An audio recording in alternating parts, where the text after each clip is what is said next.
سبق میں سیرت النبی صلی اللہ علیہ وسلم کے کورس کے حوالے سے ہم ہجرت حبشہ کا تذکرہ سن چکے ہیں، اور اس کے بعد حضرت حمزہ اور حضرت عمر رضی اللہ تعالی عنہما کے اسلام لانے کا واقعہ بھی سامنے آ چکا ہے، اور اس کے بعد کچھ ایسے واقعات جن میں نبی کریم صلی اللہ علیہ وسلم کو تکالیف دینے کی کوشش کی گئی، اور خود نبی کریم صلی اللہ علیہ وسلم کے اخلاق کریمانہ سے متعلق کچھ واقعات بھی سامنے آئے۔ اس کے بعد حالات ایسے پیدا ہو گئے تھے کہ جب حضرت حمزہ اور حضرت عمر رضی اللہ تعالیٰ عنہ دائرہ اسلام میں داخل ہوئے تو اسلام کو بڑی تقویت پہنچی۔ حضرت عبداللہ بن مسعود رضی اللہ تعالیٰ عنہ فرماتے ہیں کہ حضرت عمر کے اسلام میں آنے کے بعد کفار کو اس طرح جرأت نہیں ہوتی تھی کہ وہ سر عام مسلمانوں کو تکلیف پہنچائیں، بلکہ وہ چھپ چھپا کر کے کوئی تکلیف پہنچانے کی کوشش کرتے تھے۔ تو جب کفار نے دیکھا کہ ابھی طاقتور شخصیات اسلام کا حصہ بن رہی ہیں اور اسلام دائیں بائیں کے علاقوں میں بھی پھیل رہا ہے، مسلمان حبشہ میں پہنچ کے امن کی زندگی جی رہے ہیں اور حبشہ کے کچھ لوگ بھی مسلمان ہونا شروع ہو گئے ہیں، تو ایسے حالات میں انہوں نے پینترا بدلا اور کوشش کی کہ کسی طرح مسلمانوں سے مذاکرات کیے جائیں۔ تو ایک پورا وفد جس میں ابو جہل،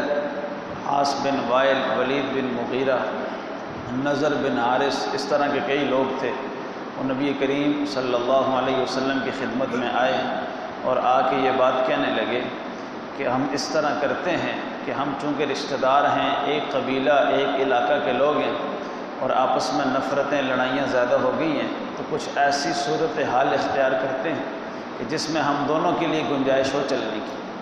تو وہ یہ انہوں نے طے کرنے کی کوشش کی کہ ہم اس طرح کرتے ہیں کہ ایک دن آپ کے ساتھ آئیں گے اور آپ کے رب جنہیں آپ اللہ اور رحمان کہتے ہیں اس کی عبادت کریں گے، اور ایک دن آپ ہمارے ساتھ آنا اور بتوں کی عبادت کرنا۔ اور اس میں عقلی دلیل دینے کی کوشش کی اور کہا کہ اگر آپ کا رب بہتر ہے تو ہم بھی اس کی عبادت میں ایک دن شریک ہو جائیں گے، اور اگر ہمارے رب بہتر ہیں تو آپ بھی ایک دن ان کی عبادت میں شریک ہو جائیں گے۔ تو اس طرح دونوں فریق کسی نہ کسی درجے میں کسی اچھے کام میں شریک ہو جائیں گے، تو اس سے ہماری لڑائیاں جھگڑے ختم ہو جائیں گے۔ تو اس موقع پہ پھر سورہ کافرون نازل ہوئی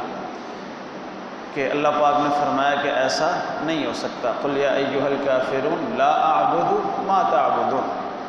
ولا انتم عابدون ما اعبد، جن کی ہم عبادت کرتے ہیں آپ نہیں کرتے، جن کی آپ عبادت کرتے ہیں ہم نہیں کرتے۔ اس صورت میں تو اشتراک ہو ہی نہیں سکتا۔ پھر دوسری صورت انہوں نے یہ اختیار کی کہ ہم اس طرح کرتے ہیں کہ آپ ہمارے بتوں کو برا بھلا کہنا چھوڑ دیں، شرک کو عیب زدہ کرنا چھوڑ دیں، تو ہم آپ کے رب کو اور آپ کو برا بھلا کہنا چھوڑ دیتے ہیں۔ تو اللہ کے نبی صلی اللہ علیہ وسلم نے فرمایا کہ ایسا بھی نہیں ہو سکتا، کیونکہ شرک جو ہے یہ سب سے بڑا ظلم ہے، اور نبی کا فرض منصبی ہوتا ہے کہ وہ لوگوں کو ظلم سے روکے۔ قرآن نے فرمایا ان الشرک لظلم عظیم، کہ سب سے بڑا جو ظلم ہے وہ شرک ہے،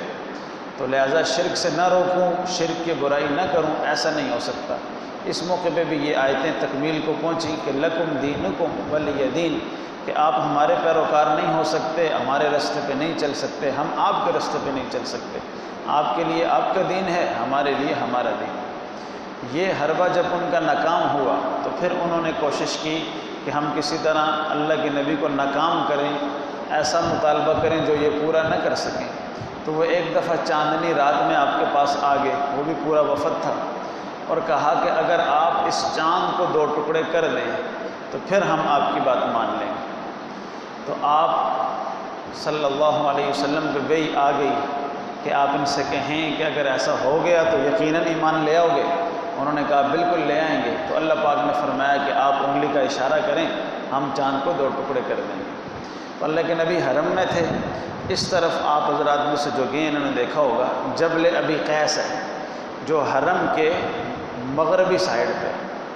اور حرم کے مشرقی سائڈ پہ جو ہے وہ جبل قیقعان ہے۔ تو یہ بیچ میں حرم ہے، اس طرف جبل ہے، اس طرف جبل ہے، اور چاند یہاں پہ تھا۔ تو اللہ کے نبی بیٹھے تھے، یہ کفار بیٹھے تھے، تو آپ نے چاند کی طرف اشارہ کیا تو اس کا ایک حصہ نکل کے یہاں آ گیا اور ایک حصہ وہاں چلا گیا، یعنی ایک مغرب کی طرف آ گیا اور ایک مشرق کی طرف آ گیا۔ تو یہ آنکھیں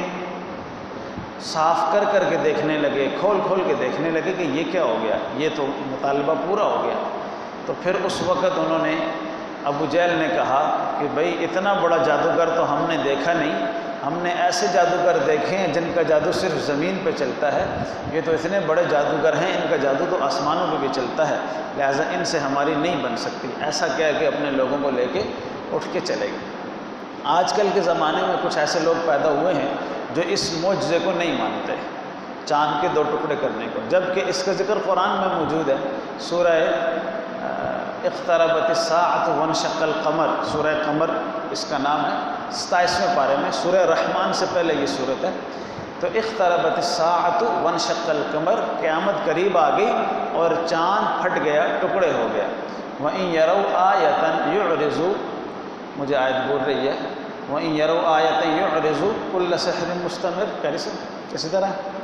تو یہ دیکھ رہے ہیں آیت سے مراد ہے نشانی، معجزہ، یہ معجزہ دیکھ رہے ہیں اور کہہ رہے ہیں یہ تو جادو ہے۔ اب یہاں پہ جن لوگوں نے چاند کے 2 ٹکڑے ہونے کے معجزے کو انکار کیا، وہ کہتے ہیں یہ جو آیت ہے یہ تو قیامت سے متعلق ہے، حالانکہ ایسی بات نہیں ہے۔ قیامت سے متعلق جو آیت ہوتی ہے اس میں اللہ کبھی یہ نہیں کہتے کہ کافر اس کو جادوگری کہتے ہیں، یہاں پہ اللہ نے واضح کہا کہ کافر اس کو جادوگری کہتے ہیں۔ پھر کچھ لوگوں کا اعتراض یہ ہے کہ اگر یہ واقعہ ہوا ہوتا تو بہت سے لوگوں نے دیکھا ہوتا، تو یہ رات کا وقت تھا، اس زمانے میں ٹیکنالوجی کا دور نہیں تھا، سیٹلائٹ کا زمانہ نہیں تھا، کسی کو پتہ بھی نہیں تھا کہ آج اللہ کے نبی چاند 2 ٹکڑے کریں گے، اس لیے لوگ بیٹھ کے انتظار میں دیکھ رہے ہوتے۔ اس کے باوجود تاریخ کی کتابوں میں روایات ملتی ہیں۔ میں نے خود ایک کتاب میں پڑھا ہے کہ ہندوستان کا ایک شخص تھا، اس نے اپنی آنکھوں سے یہ واقعہ دیکھا تھا، اس نے کتاب میں ذکر کیا۔ پھر بڑے عرصے کے بعد تجارت کے لیے وہ مکہ گیا تو اسے پتہ چلا کہ یہاں ایک نبی آئے تھے اور انہوں نے یہ چاند کو 2 ٹکڑے کیا۔ تو اس نے کہا میں گواہی دیتا ہوں فلاں تاریخ کو فلاں موقع پہ میں وہاں پہ تھا اور میں نے دیکھا تھا کہ چاند اپنی حصے سے الگ ہو گیا۔ اسی طرح کچھ لوگ شام سے سفر کے لیے آ رہے تھے، انہوں نے بھی دیکھا اور انہوں نے بھی اس کا تذکرہ کیا، اس لیے اور مذہب کی کتابوں میں بھی یہ واقعات ملتے ہیں۔ تو بہرحال یہ اللہ کے نبی صلی اللہ علیہ وسلم نے معجزہ دکھایا، اس کے باوجود جنہوں نے نہیں ماننا تھا وہ نہ مانے۔ اس کے بعد انہوں نے دیکھا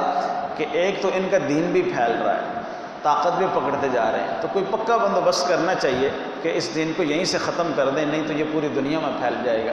اس سے پہلے واقعہ یہ ہوا کہ جب حبشہ میں اسلام پہنچا تو عیسائیوں کو پتہ چلا، ارد گرد کے عیسائیوں نے سنا کہ نیا نبی نیا دین آ چکا ہے، تو عیسائی وفد ایک آپ کے پاس آیا۔ بعض لوگ کہتے ہیں نجران کے عیسائی تھے، بعض کسی اور علاقے کا نام لیتے ہیں، پر بڑے عیسائی لوگ آئے، آپ کی خدمت میں آئے اور انہوں نے گفتگو کی، سوال جواب کیے، آپ نے جواب دیے، وہ مسلمان ہو گئے۔ جب وہ مسلمان ہو گئے تو ابو جہل نے انہیں کہا کہ ان کی بات نہ مانیں، یہ تو نعوذ باللہ ایسی باتیں کرتے ہیں، تو آپ کیوں ان کے پیچھے چل رہے ہیں، آپ کا دین صحیح ہے۔ تو انہوں نے کہا کہ سلام علیکم لا نبتغی الجاہلین، یہ آیت اللہ نے قرآن میں نازل کر دی۔ تو انہوں نے کہا کہ ہم جاہلوں کو سلام کہتے ہیں، ان سے بحث مباحثہ نہیں کرتے، ہم ان سے کوئی تکرار نہیں چاہتے۔ ایسا کہہ کہ عیسائی وہ لوگ چلے گئے اور وہ مسلمان ہو گئے۔ ان کے مسلمان ہونے سے بھی اسلام ارد گرد کے علاقوں میں مکہ سے نکل کے اور دوسرے خطوں میں بھی پھیلنے لگ گیا۔ اس کے بعد پھر مشرکین مکہ نے پلاننگ کی کہ کسی طرح اللہ کے نبی کو نعوذ باللہ رستے سے ہٹا دیا جائے۔ تو انہوں نے پھر یہ آپس میں طے کر لیا کہ اگر ہاشم کے قبیلے، بنی ہاشم کے، بنی عبد مناف کے قبیلے کے لوگ ان کی مدد کریں تو ان سب کا مقاطعہ، سوشل بائیکاٹ کیا جائے، ان کے ساتھ نہ تو رشتہ لیا جائے نہ دیا جائے، نہ ہی ان تک کھانے پینے کا سامان پہنچایا جائے اور نہ ہی انہیں بازاروں میں آسانی سے رہنے دیا جائے۔ تو اس کے لیے یہ بات جب ابو طالب کو پتہ چلی کہ یہ میرے بھتیجے کو قتل کرنا چاہتے ہیں اور اس کے ساتھ ساتھ یہ ایسا پلاننگ کر رہے ہیں، تو ابو طالب اپنے تمام قبیلے والوں کو لے کے ایک گھاٹی میں چلے گئے جو شعب ابی طالب کے نام سے ہے، اس وقت آپ کے دادا کے نام سے موسوم تھی، شعب عبد المطلب۔ تو عبد المطلب کی گھاٹی اسے کہا جاتا تھا، تو وہ گھاٹی ایک تو حفاظت والی جگہ پہ تھی کہ اس کے اوپر حملہ بھی نہیں کیا جا سکتا تھا، دوسرا ان کے ہاں یہ ضابطہ بھی تھا کہ جو لوگ اپنی خاندانی گھاٹی میں چلے جائیں گے وہ دشمن سے معمون ہو جائیں گے، یہ نہیں کہ ان کے اوپر اٹیک نہیں کیا جائے گا، اس کا یہ مطلب ہوگا کہ وہ لڑائی نہیں چاہتے۔ تو یہ ابو طالب نے پوری فیملی، پورا خاندان لیا اور وہاں چلے گئے۔ ابو لہب ان کے ساتھ نہیں گیا، اس نے کہا کہ میں لات اور عزیٰ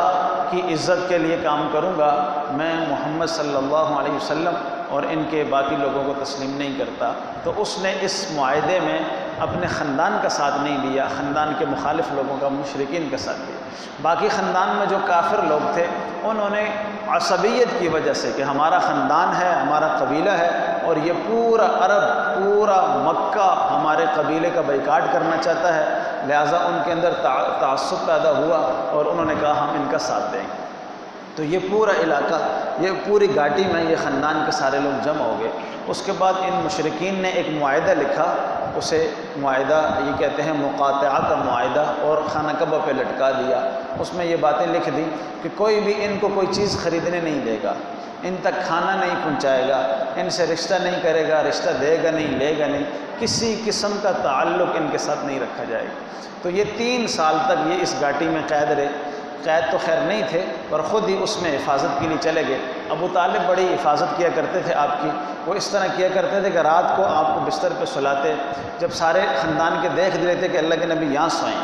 تو پھر آدھی رات جب ہو جاتی تو وہاں سے ان کو اٹھا دیتے، اپنے کسی بیٹے کو وہاں لٹا دیتے اور ان کو سائڈ پہ لے جاتے۔ اب اگر کوئی حملہ بھی کرے گا تو کسی کو پتہ نہیں ہوگا کہ آپ کہاں لیٹے ہوئے۔ تو اس طرح آپ نے آپ کی حفاظت کی، اور وہ اتنا مشکل وقت تھا، اتنا مشکل وقت تھا۔ سعد بن ابی وقاص بھی ان لوگوں کے ساتھ تھے۔ وہ کہتے ہیں کہ کھانے کو کوئی چیز دستیاب نہیں ہوتی تھی، بالکل ہم کبھی پتھر کھاتے، پتے کھاتے، کبھی جاڑی کے تنکے کھا لیتے، کبھی کوئی ٹکڑا مل جاتا اس کو ابال کے کھا لیتے۔ کہتے ہیں ایک دفعہ میں پیشاب کرنے کے لیے گیا تو میں نے ایک جگہ پیشاب کیا تو وہاں سے چھینٹیں ہوئیں، تو میں نے دیکھا کیا چیز ہے، میں نے اٹھایا تو وہ اونٹ کا چمڑا تھا، اس کو میں نے دھویا، صاف کیا، اسی کو ابال کر کے کھا لیا۔ یعنی اتنے مشکل حالات تھے۔ اور کچھ لوگ ایسے بھی تھے جو بڑے اچھے لوگ تھے اور وہ صلہ رحمی کرنا جانتے تھے، تو ان لوگوں نے آپس میں طے کیا کہ ہمیں اللہ کے نبی صلی اللہ علیہ وسلم کی مدد کرنی چاہیے۔ اس میں حکیم بن حزام تھے جو حضرت خدیجہ الکبریٰ رضی اللہ تعالیٰ عنہ کے بھتیجے تھے۔ وہ اونٹ گندم سے لاد کر کے بھیج دیتے، تو رستے میں ابو جہل روک لیا کرتا، آپ انہیں منع کرتے، تو اس طرح ان سے بحث و مباحثہ ہوا۔ تو ابو البختری اسی قبیلے کے ایک آدمی تھے، انہوں نے کہا ابو جہل کو کہ تم آئندہ نہیں ایسا کرو گے، یہ اپنی پھوپھی کو بھیج رہے ہیں، تو صلہ رحمی سے تم روکتے ہو، تو صلہ رحمی سے روکنا بہت غلط بات ہے۔ اس سے ابو جہل سے ان کا نزاع ہوا، انہوں نے بھی اس کے سر پہ اونٹ کی ہڈی ماری، اس کا سر زخمی ہوا۔ تو یہاں سے بنیاد بنی کہ لوگوں نے یہ بات کرنا شروع کر دی کہ ہمیں اس مقاطعے کے خلاف بات کرنی چاہیے، صلہ رحمی کو اختیار کرنا چاہیے۔ اسی طرح ایک شخص تھے عشام بن عمر، وہ ہر ایک کے پاس جاتے اور کہتے تم مزے سے سو رہے ہو، مزے سے کھا پی رہے ہو، اور بنی ہاشم کا سارا خاندان ان کا بائیکاٹ ہوا ہے، نہ انہیں کھانے کو کچھ مل رہا ہے اور نہ ان کے ساتھ کسی کا کوئی تعلق وابستہ ہے، تو ہمیں ان کے حق کے لیے آواز بلند کرنی چاہیے۔ تو اس طرح زبیر بن زمعہ بن سودا، اس طرح 3-4 بندے تھے، انہوں نے ایک دوسرے سے بات کر کے یہ بات طے کی کہ ہمیں کسی طرح یہ آواز بلند کرنی چاہیے۔ تو انہوں نے کہا ہم کمزور ہیں اور یہ مکہ کے جتنے مشرکین ہیں یہ سارے اس موقف پہ اکٹھے ہیں، جب بھی جرگہ ہوتا ہے بیٹھتے ہیں، بات کرتے ہیں تو ہماری بات نہیں سنی جاتی اور ہمیں جو ہے وہ اس سے منع کر دیا جاتا ہے، تو ہم کیسے اس کو ختم کریں گے؟ تو انہوں نے کہا 5-6 بندے اپنے ہمنوا بنا لیتے ہیں، پھر جب جرگے میں بات ہوگی تو ایک طرف سے ایک اٹھ کے بات کرے گا، پھر دوسرا اس کی تائید کر دے گا، تیسرا تائید کر دے گا، چوتھا تائید کر دے گا۔ تو اس طرح یہ 5 لوگ تیار ہو گئے، جن میں عشام بن عمر تھے، ظہیر بن ابی امیہ تھے، مطعم بن عدی تھے، ابو البختری تھے، اور اسی طرح زمعہ بن سودا تھے۔ یہ لوگوں نے آپس میں طے کر لیا اور انہوں نے مشرکین مکہ سے کہا کہ اس معاہدے کو ختم کرو، یہ عرب کی تاریخ میں سب سے ناپسندیدہ معاہدہ ہے کہ جس میں اپنے خاندان والوں کا بائیکاٹ کیا جا رہا ہے، ان کے ساتھ کسی قسم کا تعلق نہیں رکھا جا رہا، حتیٰ کہ وہ بھوکے مر رہے ہیں، کئی بچے اس دوران فوت ہوئے۔ اس شعب ابی طالب کی گھاٹی میں جو 3 سال آپ نے گزارے، اس میں کئی بچے بھوک کی وجہ سے فوت ہو گئے، اور کتنے کتنے دن خاندان والوں پہ فاقہ گزرا، تو بڑے مشکل حالات تھے۔ اسی طرح کچھ لوگ ان کی خفیہ مدد کیا کرتے تھے، اس کو بھی روک دیا جاتا تھا۔ ابو جہل رات بھر پہرا دیتا، اس کے لوگ پہرا دیتے، اور کوئی بندہ بھی مدد کے لیے کوئی چیز بھیجتا تو یہ لوگ اس کو روک لیتے، ان کو پہنچنے نہ دیتے۔ تو اس طرح کے حالات تھے۔ تو یہ پھر جرگہ جب بیٹھنے لگا، جس دن بیٹھ گیا اس دن ابو طالب بھی آ گئے۔ اب یہ مشرکین مکہ بڑے خوش ہوئے کہ ہم نے 3 سال ان کو بڑی تکلیف دی ہے، اب یہ آ کے معافی مانگیں گے اور ہمارے مطالبات تسلیم کر لیں گے۔ ان کا مطالبہ یہ تھا کہ اللہ کے نبی کو ہمارے حوالے کر دیا جائے، ان کی مدد اور نصرت نہ کی جائے، ان کی حفاظت نہ کی جائے، ہم انہیں قتل کر دیں، نعوذ باللہ من ذالک، تاکہ یہ قصہ ختم ہو جائے۔ تو ابو طالب اس پہ تیار نہیں ہوتے تھے، وہ کہتے تھے میں خون کے آخری قطرے تک ان کی حفاظت کروں گا۔ تو ان لوگوں نے جب دیکھا کہ ابو طالب آ رہے ہیں تو وہ خوش ہوئے کہ اب یہ بھوک سے بلبلا اٹھے ہیں، تکلیف برداشت کر کر کے ان کا صبر جواب دے گیا، آج یہ ہمارے مطالبات تسلیم کر لیں گے۔ ابو طالب آئے تو انہوں نے آ کے کہا کہ میں اس لیے نہیں آیا ہوں کہ میں تمہارے مطالبات تسلیم کروں، ہاں تمہارے ساتھ ایک تجارت کرنے آیا ہوں۔ وہ تجارت یہ ہے کہ اگر میرے بھتیجے نے ایک بات ابھی کہی ہے، اگر وہ بات سچی ہے تو پھر میں اس کی حفاظت سے کبھی ہاتھ نہیں اٹھاؤں گا، لیکن اگر اس کی بات جھوٹی ہے تو آج ہی میں اسے تمہارے حوالے کر دوں گا۔ انہوں نے پوچھا کہ اس نے کیا بات کہی ہے؟ تو ابو طالب نے بتایا کہ میرے بھتیجے نے کہا ہے کہ جو معاہدہ انہوں نے لٹکایا تھا اس معاہدے کو دیمک کھا گئی ہے، اگر ان کی بات سچی نکلی تو وہ سچے نبی ہیں اور ہم ان کی حفاظت اور دفاع کریں گے، اگر جھوٹی بات نکلی تو انہیں آپ کے حوالے کر دیے۔ اس پہ یہ سارے خوش ہو گئے کیونکہ انہیں یقین تھا، انہوں نے اس کو چمڑے پہ لکھوایا تھا، اس چمڑے کو ایک پلاسٹک کی طرح کی کسی چیز سے باندھا، لپیٹا اور اس کو بالکل حفاظت کے ساتھ لٹکایا تھا کہ کئی 100 سال تک اسے کچھ نہ ہوتا، لیکن اللہ کا فیصلہ تھا تو دیمک اس کو کھا گئی۔ تو انہوں نے جب جا کے اس کو دیکھا، کھولا تو اللہ کے جو لفظ تھے وہ باقی تھے، بسم اللہ کا لفظ تھا وہ باقی تھا، باقی تمام الفاظ دیمک نے کھا لیے۔ تو اس وقت بھی ان کافروں نے کہا کہ اتنا بڑا جادوگر ہے کہ اس کا جادو 7 پردوں کے اندر بھی پہنچ جاتا ہے، داخل ہو جاتا ہے، پھر بھی وہ لوگ نہیں مانے۔ تو ابو طالب نے کہا کہ تم نے دیکھ لیا کہ میرا بھتیجا سچا نبی ہے، اس نے مجھے وہاں گھاٹی میں خبر دی کہ وہاں پرندہ بھی تم نہیں جانے دیتے، کوئی بندہ بھی تم نہیں جانے دیتے، تو اسے تو اس بات کا نہیں پتہ تھا، تو لازمی بات ہے کہ اسے وحی کے ذریعے یہ بات بتائی گئی ہے۔ تو بہرحال جن لوگوں نے نہیں ماننا تھا انہوں نے نہ مانا۔ تو اس سے یہ ہوا کہ وہ جو 5 بندے بیٹھے ہوئے تھے جنہوں نے طے کیا ہوا تھا کہ آج معاہدے کو ختم کرنے کے لیے ہم کارروائی کریں گے، تو وہ سارے بھی کھڑے ہو گئے۔ انہوں نے کہا کہ یہ صلہ رحمی کا نہیں، قطع رحمی کا معاہدہ ہے، اور عرب کبھی بھی قطع رحمی کے حق میں نہیں رہے۔ جب سے عرب آباد اور قائم ہیں انہوں نے کبھی زندگی میں اپنے لوگوں کے ساتھ ایسا سلوک نہیں کیا، یہ پہلی دفعہ تاریخ میں آپ لوگوں نے کیا ہے۔ یہ انسانیت، اخلاقیات عرب کی روایات کے خلاف ہے، لہٰذا اس میں ہم تمہارے شریک نہیں ہیں، اس معاہدے کو فوراً ختم کر دو۔ اور دیمک کا واقعہ بھی سامنے آ چکا تھا، اس لیے وہ مجبور ہوئے اس معاہدے کو ختم کرنے کے لیے، تو وہ معاہدہ ختم ہو گیا۔ اس طرح اللہ کے نبی صلی اللہ علیہ وسلم اپنے خاندان کے ساتھ باہر آئے۔ لیکن ان 3 سالوں میں آپ کی بیوی حضرت خدیجۃ الکبریٰ، آپ کے چچا ابو طالب انتہائی کمزور ہو چکے تھے اور ان کی طبیعت انتہائی خراب ہو چکی تھی، تو اس کے کچھ ہی عرصے میں ابو طالب کا انتقال ہو گیا۔ انتقال کے وقت اللہ کے نبی بھی قریب تھے، حضرت عباس بھی قریب تھے، باقی حضرات بھی۔ حضرت عباس بھی اس وقت تک مسلمان نہیں ہوئے تھے، تو یہ عبداللہ بن ابی زمعہ، ابو جہل اور اس طرح کے لوگ بھی آ گئے۔ تو اللہ کے نبی نے اپنے چچا سے کہا کہ آپ میرے کان میں کلمہ پڑھ لیں تاکہ میں قیامت والے دن آپ کی سفارش شفاعت کر سکوں۔ انہوں نے کہا کہ اے بھتیجے، میں تمہاری آنکھیں ضرور ٹھنڈی کرتا، لیکن یہ لوگ کہیں گے کہ میں آخری وقت میں ڈر گیا تھا اور اپنے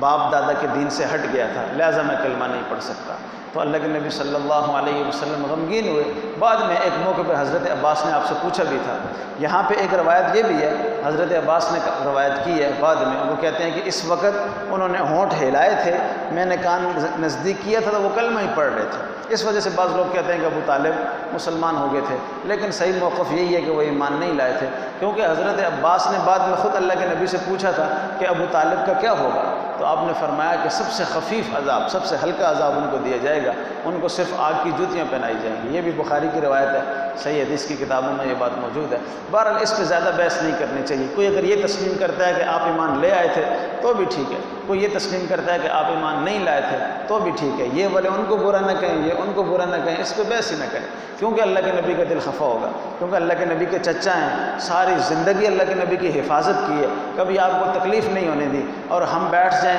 کہ وہ مومن تھے یا کافر تھے، نعوذ باللہ جہنمی تھے یا جنتی تھے، تو لازمی بات ہے نبی کریم کا دل دکھے گا۔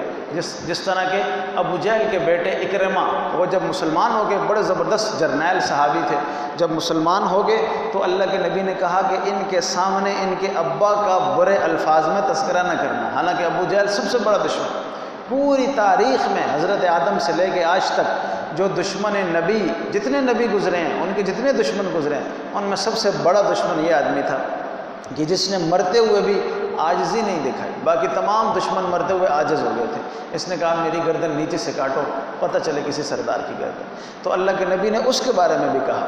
کہ اس کا بیٹا اب مسلمان ہو کے صحابی بن گیا، اب ان کے سامنے آپ اس کے ابا کا برے الفاظ میں تذکرہ کریں گے، ان کا دل خفا ہوگا۔ تو اسلام کا تو یہی سبق ہے، اس لیے تذکرہ زیادہ نہیں کرنا چاہیے۔ ہاں جو آپ کا موقف ہے وہ اچھے الفاظ میں، تہذیب تمیز کے دائرے کے الفاظ میں آپ بتا دیں تو بات کافی ہے۔ اس کے اوپر بحث اور فلاں کی دلیل یہ ہے، میری دلیل یہ ہے، اس کی دلیل یہ ہے، اس میں نہیں پڑھنا۔ اسی طرح اللہ کے نبی کے جو والدین ہیں ان کے بارے میں بھی دونوں طرح کی روایتیں ملتی ہیں کہ وہ ایمان لے آئے تھے، انہیں بعد میں زندہ کیا گیا، ایمان لیا، اور ایک روایت یہ ہے کہ نہیں وہ دونوں نعوذ باللہ وہ آگ کا حصہ بنیں گے۔ دونوں روایتیں احادیث میں موجود ہیں، ہم دونوں کے اوپر بحث نہیں کرتے، ہم کہتے ہیں اللہ کی مرضی جو چاہے کرے، اللہ کا اختیار ہے، اللہ اپنے نبی کو اتنا نواز سکتا ہے تو اللہ یہ کام بھی کر سکتا ہے کہ انہیں جنت میں بھیج دے، اس میں کوئی ایسی بات نہیں ہے۔ تو اس لیے ہمیں الفاظ کو روکنا چاہیے، تمیز تہذیب کا دائرہ اختیار کرتے ہوئے۔ بہرحال ابو طالب کا دنیا سے انتقال ہوا اور اس کے کچھ دنوں میں حضرت خدیجۃ الکبریٰ کا بھی انتقال ہو گیا۔ اس وقت اللہ کے نبی کی عمر 49 سال